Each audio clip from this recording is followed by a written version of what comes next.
Last Sunday, Christine finished her meeting with Shine Jesus Shine, and there's that great display of all the London lights.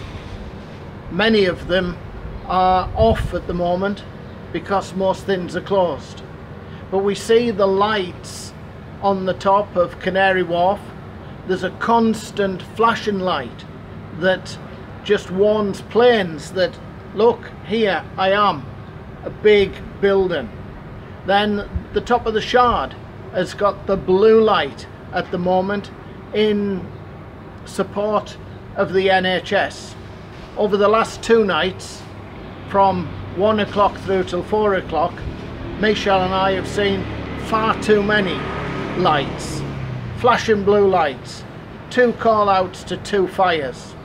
And on the way back last night, or this morning, there was another light flashing, and it was the oil light on the van. It was warning me that there was something wrong, that there was something needed doing, something needed changing.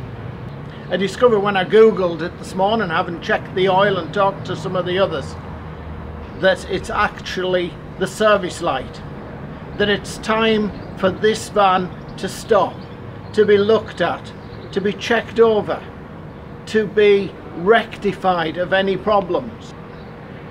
And I think maybe this time of lockdown has been a time of thinking, of stopping, of being alerted to ourselves, to think about who we are, what we do.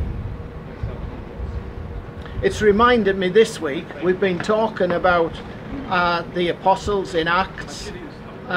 Michelle this last week talked about the gifts of the Holy Spirit. It's in Acts chapter 9 that we are introduced to this guy Saul. It seems that Saul, like this van, was coming up for a service, but he didn't know that. Saul, who was breathing death and violence against the early church, was about to come face to face with the light of the world.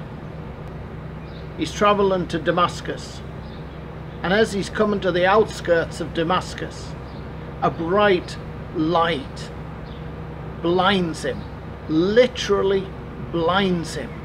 And here is strong, powerful Saul being led by the hand into Damascus to meet up with a guy called Ananias. Now Ananias, he too was coming to a point of change, a point of stopping and understanding who he was and who this God was that Jesus was introducing by his Spirit to the early church. So here in Damascus was Ananias, a devout follower of the way, and coming to see him was Saul, a devout persecutor of the way. And both people were having to come to face change, to face the future, to discover a new norm.